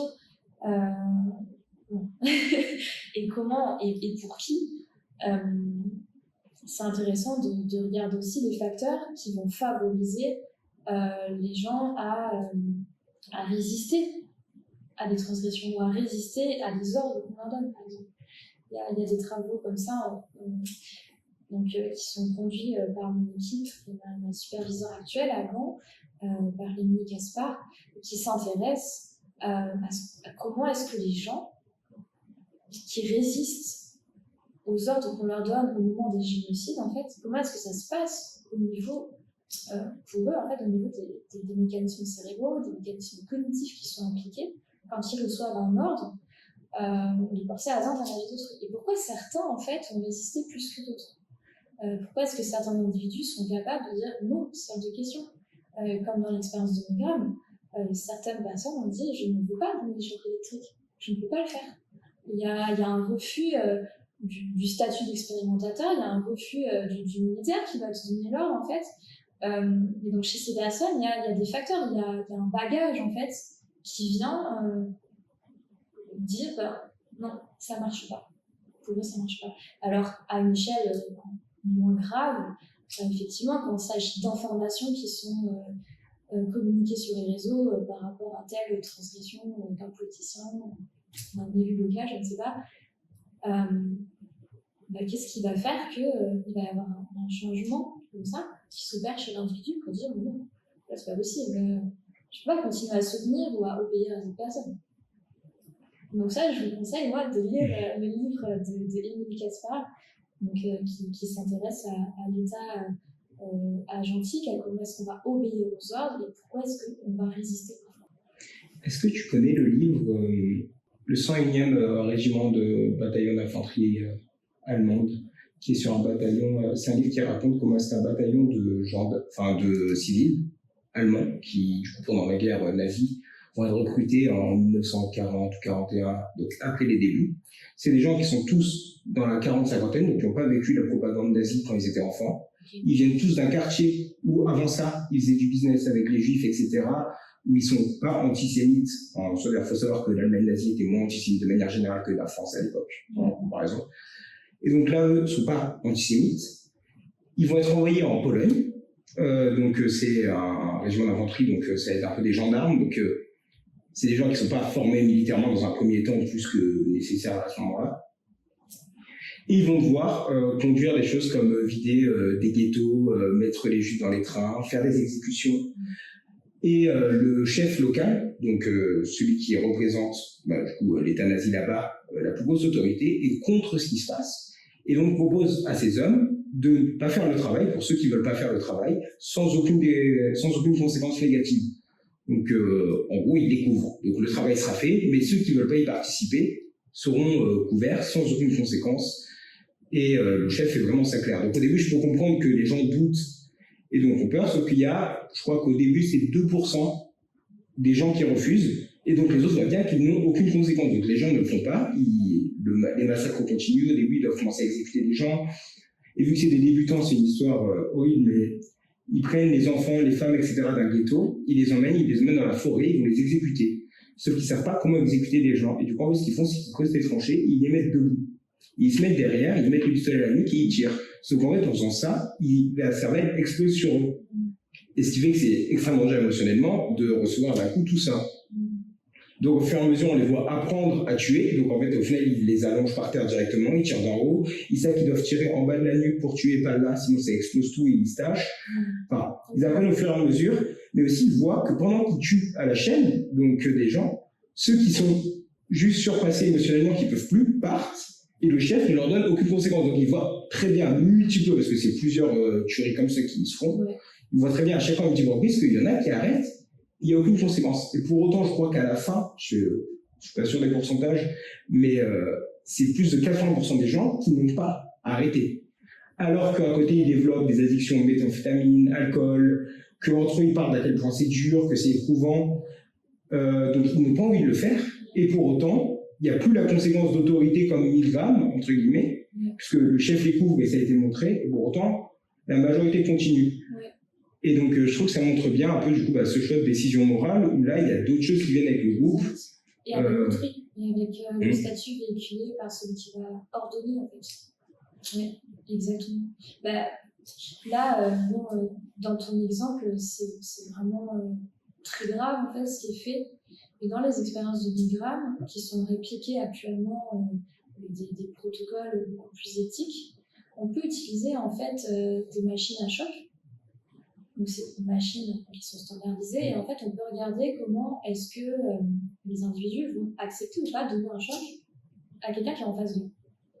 Ah, donc là, il n'y a plus la question de ça n'existe pas là. C'est vraiment une personne en face qui reçoit le choc. Et, si on met une machine là tout de suite, et donc moi, on me dit donne un choc à ton partenaire, je peux appuyer sur un bouton, te donner un choc. Enfin, je peux pas appuyer sur le bouton directement, mais le choc sera donné et je peux voir ta main en fait bouger. Et donc, ça, ce paradigme-là, en tout cas, est intéressant pour. Est-ce qu'on sait la force du choc avant de le donner, vu que c'est standardisé? Oui, donc la personne sait que c'est pas si fort. Non, mais est-ce que la personne qui appuie sur le bouton sait que le choc n'est pas si fort que ça en face, ou est-ce qu'elle n'a aucune idée de ce qu'est le choc en face? Ce qui est fait par mes collègues allemands, c'est qu'elles vont toutes calibrer le choc en fonction de la résistance de la personne. Parce que la résistance ne sera pas la même pour tous. Un individu peut très bien encaisser un choc qui est supérieur à un autre, et en fait, il va avoir un moment où ça va faire mal. Sauf qu'on ne va pas passer 40 minutes à faire mal à un participant, ce n'est pas éthique, c'est hors de question. Il faut qu'il y ait effectivement une réaction physiologique, il faut qu'il y ait un sentiment de désagréable, mais si ça fait mal, non, c'est pas possible, on va diminuer le choc. Donc il y a toujours ce calibrage de fait, et donc ce qu'elles font aussi, c'est que tour à tour, ils vont passer en tant qu'agresseur ou victime. Donc l'individu en face sait très bien qu'après ce sera à lui aussi de recevoir les choses. Il le sait au moment où ils le font, c'est pas surprise, vous échangez les places. Dans ces travaux-là, ce qui se passe, c'est que les participants sont recrutés en duo, ils viennent au laboratoire, ils sont installés en fait, donc un par exemple dans une salle G pour aussi mesurer l'activité cérébrale en même temps que la tâche est faite, puis l'autre va être aussi dans une autre pièce et sa main va être filmée. Donc toujours en fait, la main du participant qui est la victime va être rediffusée en fait en live pour celui qui est l'agresseur, en tout cas le perpétrateur du choc. Ah, donc ils ne peuvent pas discuter par contre. Ils ne peuvent pas discuter. Et puis après ils switchent. Et donc ce qui est intéressant de voir, c'est que moi quand je suis arrivée dans cette université, je me suis dit mais enfin c'était le test d'admission d'ailleurs. Non, réaction spontanée, mais qui donne des chocs. Voilà, je ne vais pas dire de bêtises, il faudra que je vérifie ça, mais il me semble que c'est bien 80% des individus. Il y en a très peu qui me disent non. Et en fait, donc. Est-ce que c'est juste par ennui aussi? Parce que vu que je sais qu'il y a une expérience où tu mets les gens seuls dans une pièce, ils peuvent se choquer eux-mêmes, ils vont se choquer eux-mêmes parce qu'ils s'ennuient. Alors ça, je sais pas si c'est avec des humains ou des rats. Ça, c'est avec des humains. Avec les humains, on les met seuls dans une pièce et ils supportent pas le fait d'attendre et du coup... Alors, je sais pas si c'est par ennui dans ces cas-là, mais en tout cas, une chose est sûre, c'est que des ordres leur sont communiqués, soit indirectement par un système avec des écouteurs, donc ils entendent choc, note choc, ou alors directement avec la présence directe en fait de l'expérimentateur. Il y a aussi des travaux très intéressants qui ont été faits avec des militaires. Alors, pourquoi les militaires? Parce que c'est une population qui a l'habitude d'obéir, qui est disciplinée, qui va en fait répondre à un certain nombre de codes, de règles qui ne sont pas mis en place dans la population civile. Et donc c'est une population qui est hyper intéressante. Qui est plus orienté conséquentialisme. Et ben, alors, en tout cas, au niveau des dilemmes moraux, je ne peux pas parler parce que pour l'instant, on n'a pas testé ça avec les militaires, donc des travaux qui sont faits, mais à vérifier.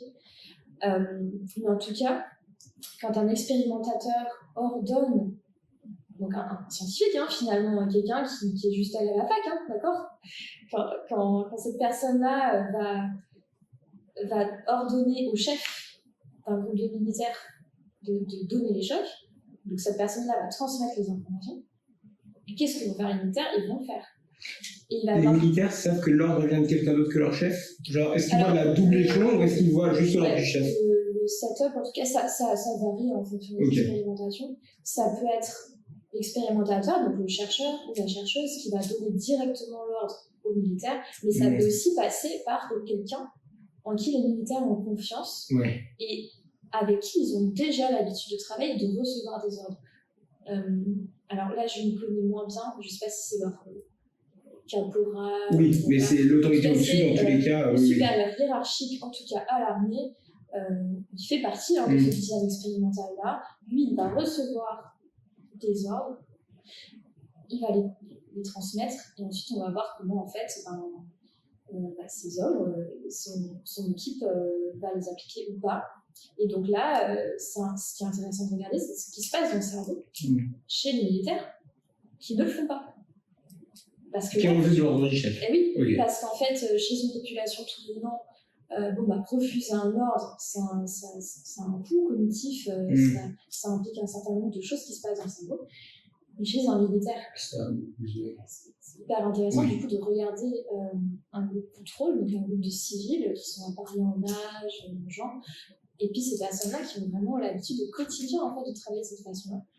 Et donc là, pour le coup, il faudra regarder les résultats, parce que je ne me rappelle plus de tête ce que ça donne, mais ils ont aussi regardé, en tout cas... Est-ce que tu pourrais dire la direction des résultats globalement Donc les travaux qui sont réalisés chez des militaires ou des civils montrent qu'en fait, quand il y a une réduction du sentiment d'agentivité, donc le sentiment d'agentivité, c'est comment est-ce qu'on va se sentir responsable de nos actions en fait dans l'environnement. Et ben, on voit que quand il est en fait quand on va donner des ordres à des individus, donc notamment chez les militaires, on voit qu'en fait il y a une réduction du sentiment d'agentivité. Et donc là il y a beaucoup plus d'obéissance aux ordres. Donc ça c'est un facteur qui est hyper important en fait. Et l'agentivité, elle est liée à la notion de responsabilité. On se sent moins responsable si on se sent moins gentil, du coup. Alors, il y a une distinction entre le sentiment de responsabilité qui est perçu et puis le sentiment d'agentivité. C'est comment est-ce que toi, tu vas exercer un contrôle en fait, sur tes actions et sur le monde. Et quand on te donne des ordres, ben ça réduit en fait. Et ça peut expliquer pourquoi, dans certains cas, on a des individus qui sont amenés en fait, à faire des actions mais terribles, notamment dans le cadre de génocide ou à l'armée en fait. Et pourquoi est-ce qu'on va obéir alors qu'on sait pertinemment que l'action est défavorable, qu'il va y avoir des blessures. En fait, c'est parce qu'on va perdre ça, en fait. On va perdre ce sentiment de contrôle. En tout cas, il va être restreint. Et il y a aussi la notion qu'on ne traite pas vraiment ça de la même manière.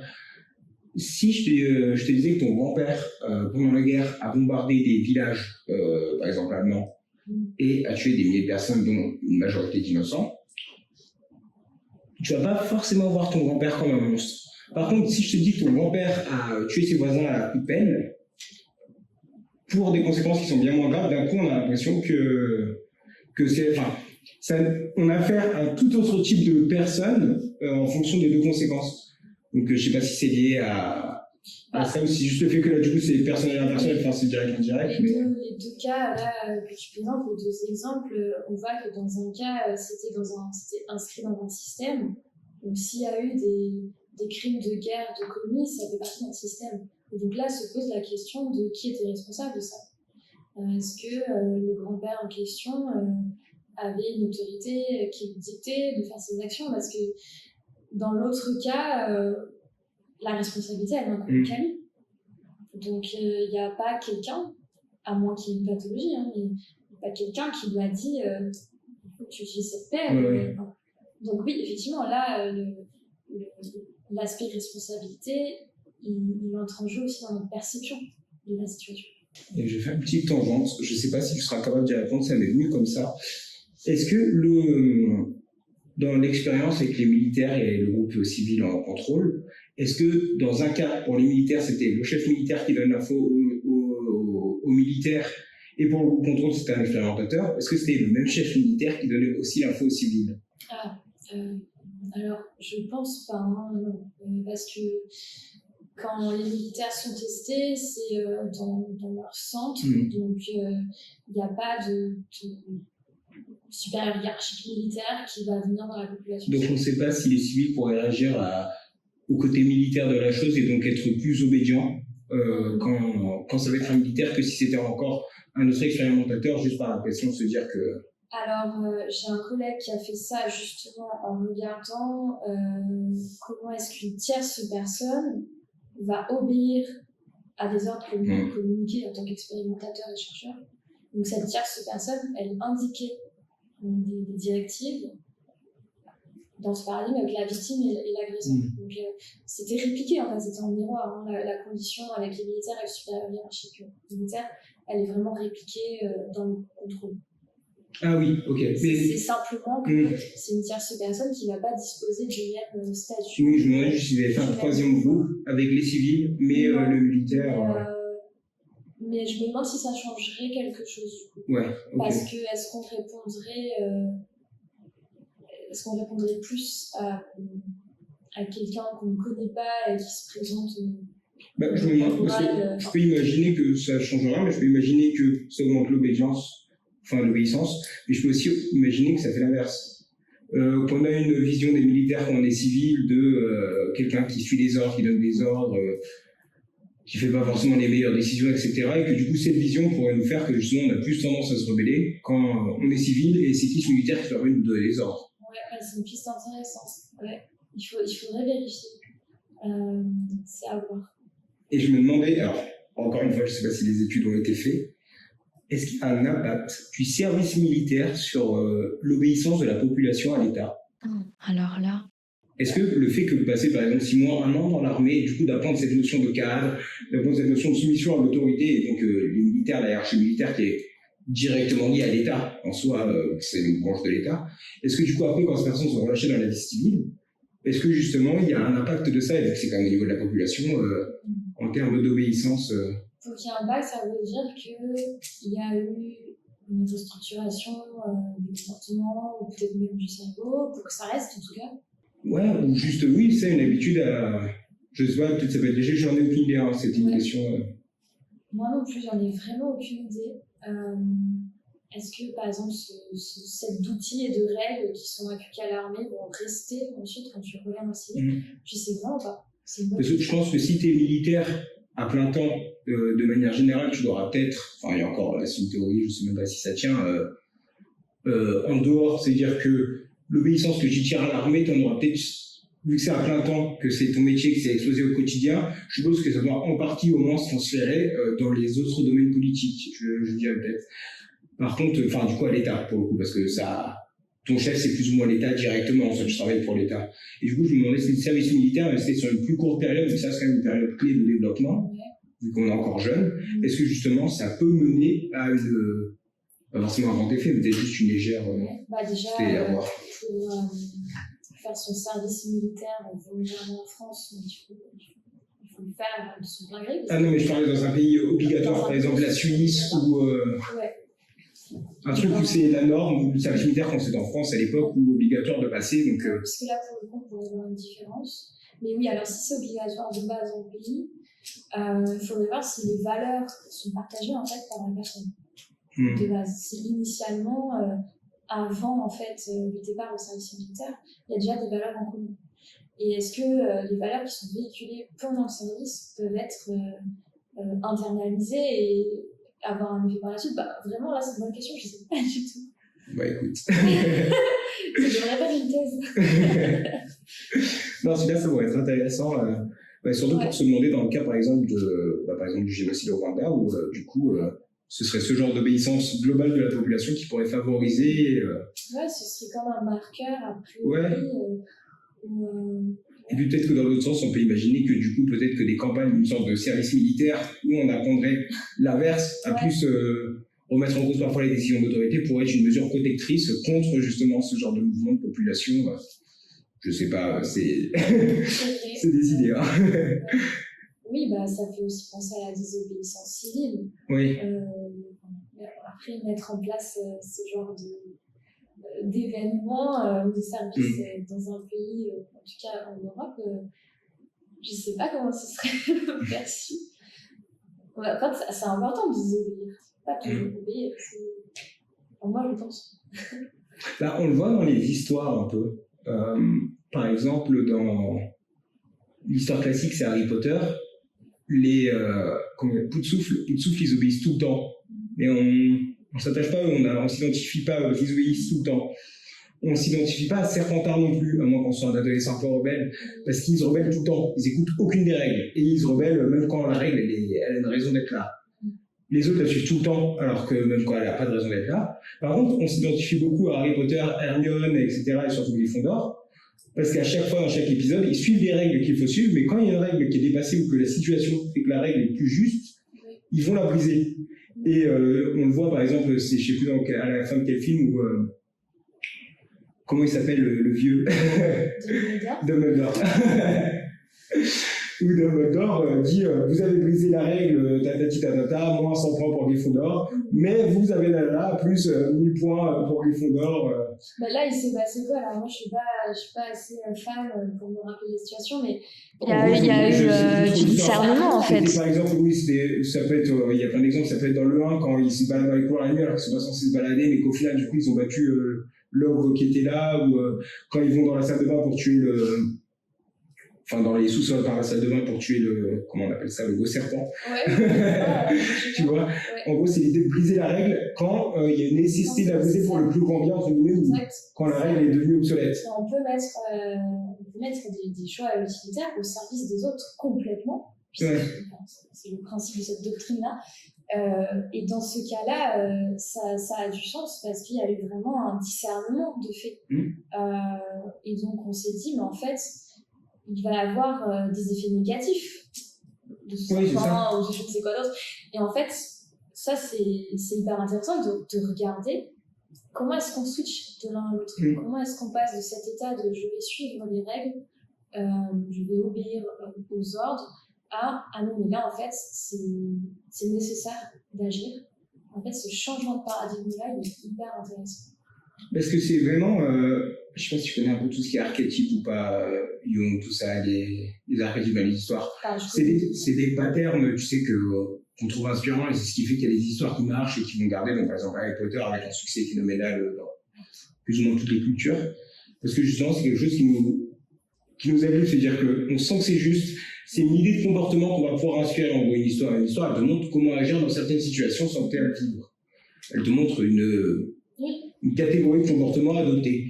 Et donc, le fait qu'on s'identifie, donc là, par exemple, à Harry Potter ou quoi, on a envie d'adopter cette catégorie de comportement. Et même là, quand on y réfléchit, je pense que tout le monde a envie de se dire que, d'ailleurs, intuitivement, tout le monde doit se dire ça. Si là, maintenant, on se dit, ah, mais t'es dans un état comme au Rwanda, d'un coup, tout le monde va tuer son voisin, ou parce qu'il a une race différente ou quoi, ou en Allemagne nazie avec les juifs, etc.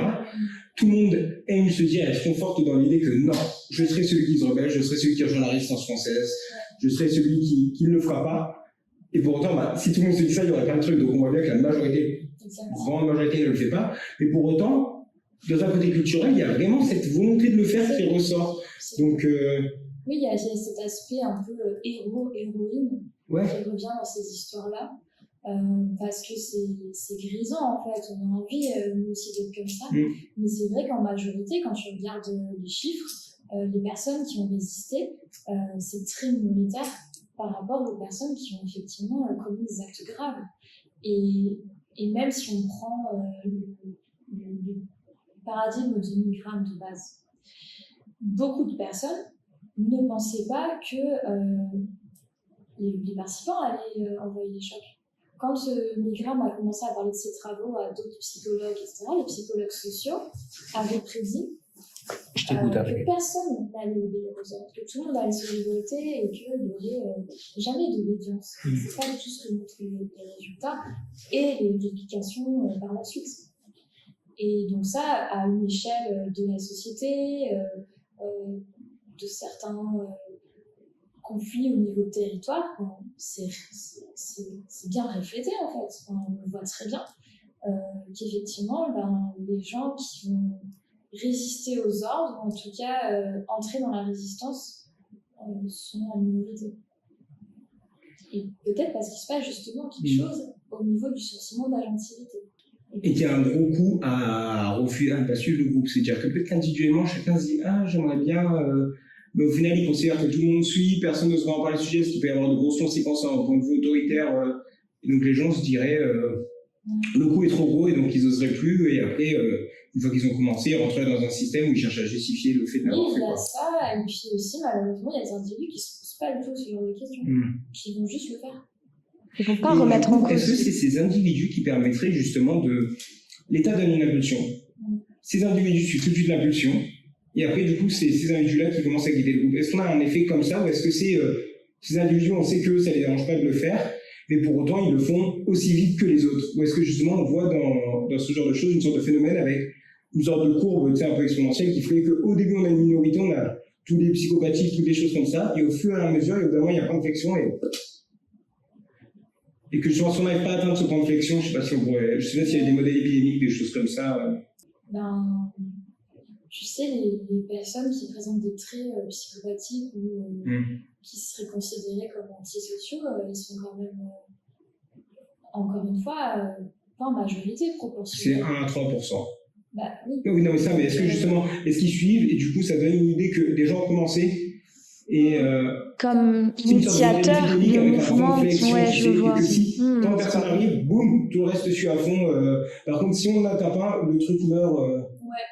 Là, immédiatement, je pense même pas, en fait, qu'il y aurait besoin de ce genre d'individu-là initier l'action.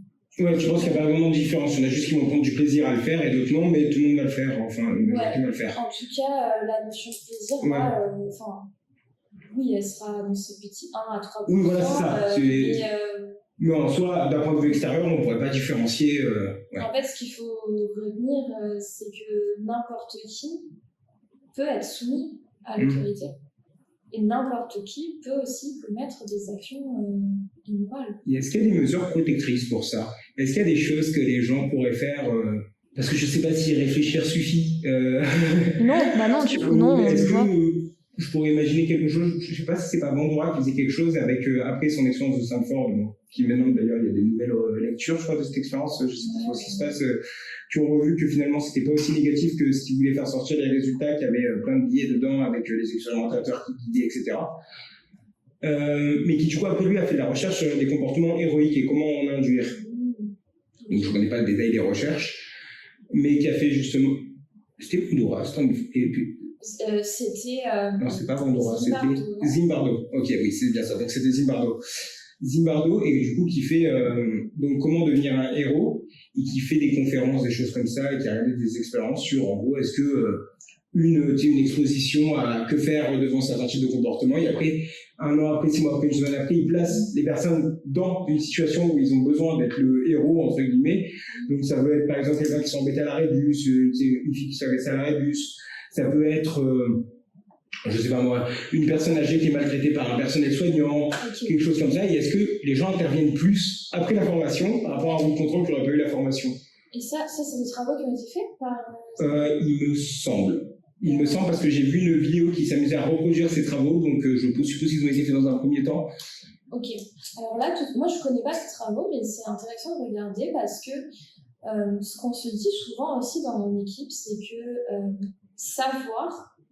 connaître l'information, connaître l'expérience de Milgram, savoir qu'il y a eu des génocides à tel moment dans le monde, ça ne change pas les choses. Et est-ce que si on force les gens, par exemple, à adopter un comportement, par exemple, on peut prendre des choses et on les met dans un comportement où, on peut imaginer, on les place dans une situation où ils doivent se soumettre à l'autorité, mais par exemple, ils sont deux, ils doivent chacun électrocuter une personne en face d'eux, et le compagnon, c'est pas un sujet, c'est un expérimentateur, et il se rebelle. Donc l'autre apprend à se rebeller. Est-ce que du coup, après le fait d'avoir montré qu'en fait, ouais, c'est possible, est-ce que ça pourrait, je pense, sur un donner des pistes événement isolé comme ça. Et après, non, mais du coup, après, garder une marque, entre guillemets, de c'est possible de le faire, donc je l'appliquerai peut-être plus loin. Alors. Ou en tout cas, je deviens le genre de personne qui se rebelle contre l'autorité quand c'est dépassé. Et donc après, cette identité est suffisamment forte pour briser. Alors juste en one shot comme ça, je me demande si ça aurait des effets suffisamment forts pour changer l'intention d'action déjà de prime abord, et ensuite l'action réelle. Juste en one shot comme ça. Ouais. Ce qu'on sait, c'est que les personnes qui ont vu leurs parents ou leur famille résister dans le cas du génocide ont appliqué aussi ces comportements. Et on sait aussi que les personnes qui ont été victimes de traumatismes, qui ont vécu elles-mêmes des situations de transgression morale, vont être beaucoup plus sensibles à ne pas les reproduire. Donc ça aussi, c'est un bagage personnel qui peut entrer en jeu comme protecteur, finalement, d'éviter ce genre de situation, en tout cas de ne pas les répliquer. Après, c'est très particulier, parce que ça veut dire que la personne elle a déjà été exposée à des situations assez graves, qui ont eu des conséquences suffisantes pour qu'elle se dise non, on ne va pas refaire ça. Et c'est pas tout le monde qui l'a vécu.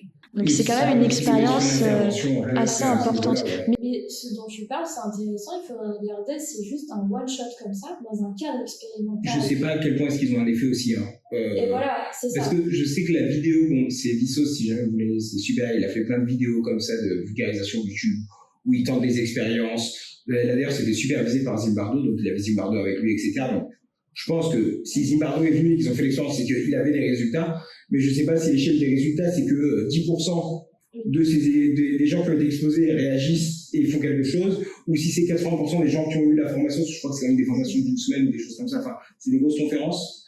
Est-ce que, ou c'est peut-être un jour, enfin, je ne sais pas, mais est-ce que c'est 80% des gens qui assistent qui changent leur comportement, sachant que là, c'est des comportements, c'est pas dans le cas d'opposer à un génocide où c'est opposer l'autorité d'une personne aide-soignante sur un vieux, en gros, elle le laisse au soleil sans bouteille d'eau, et il se plaint, il dit qu'il a soif, etc. Et elle est au téléphone, et en gros, elle lui dit de la boucler, quoi.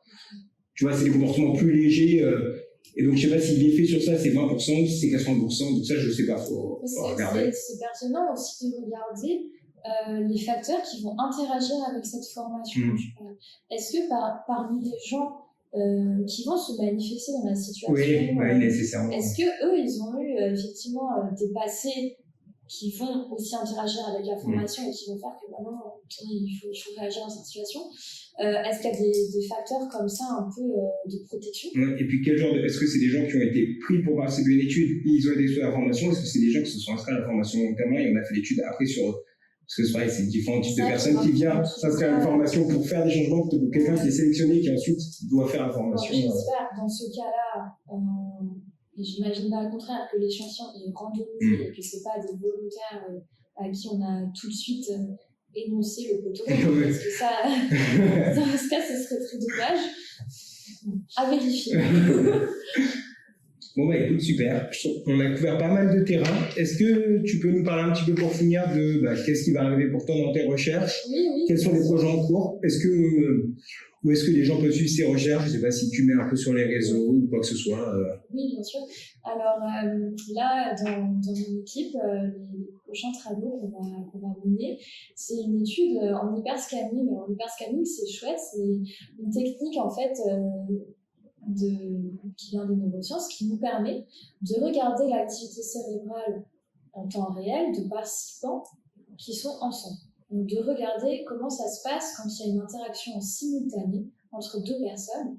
Et donc on peut faire de l'hyperscanning en IRS, en IRM, avec des gros dispositifs, et aussi en EEG.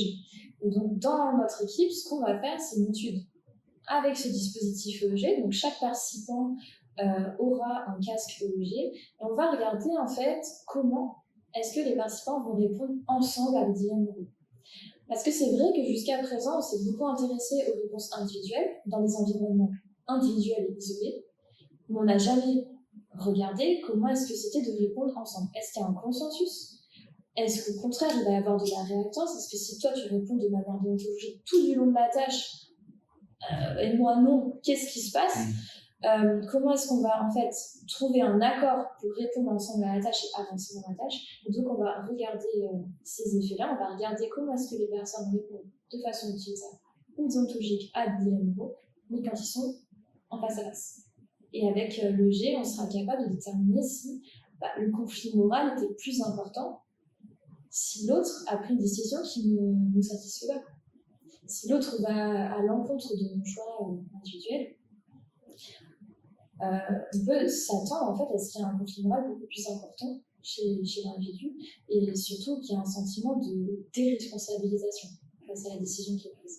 Donc ça, c'est ce qu'on va faire prochainement. Et du coup, ces travaux-là, en général, on fait des posters, des communications scientifiques, donc on peut les suivre sur le site du laboratoire. C'est Moral and Social Brain Lab.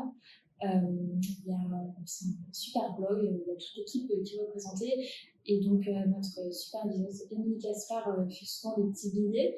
Et puis de mon côté, moi j'ai une page sur Instagram qui s'appelle Your Morals, c'est mon projet, et donc vous pouvez suivre en fait les différents résultats, participation de conférences sur cette page. Ok, super. Des petites questions. Est-ce que dans ton projet, c'est des dilemmes moraux neutres politiquement, comme on a fait avec l'inceste ou avec l'histoire du crocodile, ou est-ce que c'est tu contrôles du coup pour les partis politiques, donc est-ce que tu vas mettre des gens du même parti qui ont des choix différents, et c'est des dilemmes plus réalistes, c'est-à-dire politiques, etc. Oui, alors justement, pour l'étude là qu'on va conduire en hyperscanning, ce qu'on voudrait faire, c'est manipuler le type de dyade. En fait, ce qu'on veut, c'est faire venir des participants qui ne se connaissent pas du tout au laboratoire. Et a priori, nous, on va leur faire passer un ensemble de questionnaires. Et on voudrait en fait avoir des personnes qui ont des profils politiques complètement différents. Parce que ça peut être très intéressant aussi de voir comment est-ce qu'on s'accorde quand de prime abord, il y a tout qui nous oppose. Notamment sur des situations comme ça qui sont très complexes, où il n'y a pas de bonne ou mauvaise réponse. Donc ça, on va le manipuler et on va créer des dyades en fait, de participants qui sont à la fois opposés ou similaires politiquement. On pourrait aussi imaginer dans le futur des dyades qui partagent les mêmes valeurs religieuses ou pas, ou alors des dyades qui sont des amis ou des étrangers. Donc il y a tout un tas d'études comme ça qui vont découler de ce projet, et la première étude, en tout cas, on va manipuler l'aspect politique. Et les dilemmes sont politiques ou ils sont neutres? Alors les dilemmes, on utilise pour l'instant une batterie de dilemmes moraux dont une histoire du crocodile fait partie. Donc ça, c'est l'auto 2014. Ces dilemmes, ils sont standardisés, il y a plus ou moins le même nombre de mots à chaque fois. Donc ça, c'est hyper important quand on fait des études en psycho-expérimental et en EEG aussi, pour avoir le même type de stimulus. Mais par contre, à terme, moi, je suis en train de développer une base de situations morales, de dilemmes qui sont réalistes et écologiques, et qui vont porter sur des situations qui sont liées à l'environnement militaire, l'éducation ou médical. Parce qu'en fait, on l'a vu au tout début avec le dilemme où j'ai donné l'exemple, c'est que c'est une situation absurde qui peut conduire les gens à rire. Et nous, on ne veut pas mesurer ça, en fait. On ne veut pas mesurer de l'amusement pendant qu'on réalise la tâche et pendant qu'on est en train de mesurer l'activité cérébrale. C'est hyper important de mesurer ce qu'on veut mesurer. Et donc, là, on est en train de développer cette base de dilemmes moraux qui est beaucoup plus réaliste. Alors, effectivement, les effets seront peut-être moins forts, parce qu'effectivement, quand on te parle de mutiler quelqu'un avec un crocodile, il y a une réaction émotionnelle vraiment très très forte. Si je te dis, est-ce que tu vas prendre l'avion pour ton prochain voyage à Bruxelles? Là, on n'est pas du tout sur le même genre d'enjeu en termes de sacrifice, mais on peut considérer que cette situation-là et tout un tas d'autres situations de la vie quotidienne sont aussi le reflet d'un conflit de valeurs morales. Et donc là, c'est hyper intéressant de regarder est-ce qu'il va y avoir une différence avec les dilemmes classiques sacrificiels et avec ces nouveaux dilemmes en fait, qui sont réalistes et inspirés de la vie de tous les jours. Et donc, oui, il y aura aussi des aspects politiques qui seront intégrés. Tu as mis des personnes qui étaient politiquement opposées ou similaires, ou est-ce qu'ils savaient que, consciemment, que l'autre, c'est-à-dire que tu leur précisais telle personne pense, enfin, ils avaient une feuille avec telle personne, ta personne à gauche pense ça, ou est-ce que c'était. Toi, je regardais juste la différence, mais les participants en soi ne savaient pas explicitement qu'ils étaient différents politiquement. Ouais, alors ça, c'est une très bonne question. En fait, on s'est beaucoup demandé comment est-ce qu'on allait gérer ce point-là. Donc, pour l'instant, l'étude, elle n'est pas encore faite. Donc, on a encore la possibilité d'avoir deux groupes. Un groupe dans lequel on leur donnerait les informations sur leur partenaire de décision. Et un groupe dans lequel il n'y aurait aucune information. Ce sera un étranger total avec qui ils doivent décider. Donc ça, c'est possible, ça demande beaucoup plus d'échantillons. Et dans le dispositif actuel, avec les deux EEG en même temps, les deux expérimentateurs en même temps, c'est quand même beaucoup. Donc il nous faudrait quand même beaucoup de participants. Mais évidemment, c'est un truc dont on va tenir compte. Mais ce qui est possible, en fait, c'est que si on te donne une information sur ton partenaire, on présente ça un peu comme un jeu, ils vont être en face à face avec deux ordinateurs, puis la tâche est quand même assez ludique. Bon, les situations, elles sont macabres, mais la tâche en soi, elle est chouette à passer. Ce qui est difficile, c'est quand on n'est pas d'accord. Et donc, on peut se dire, si le participant il sent en face que complètement opposé avec son partenaire, il peut juste dire j'arrête la tâche, ça m'intéresse pas, de toute façon on sera jamais d'accord, et du coup il n'y a pas d'investissement pour réussir à trouver un consensus. Ça en tout cas c'est le risque qu'on a identifié, mais donc pour ça il faut le tester et il faut le contrôler. Écoute, merci beaucoup Eva pour l'épisode.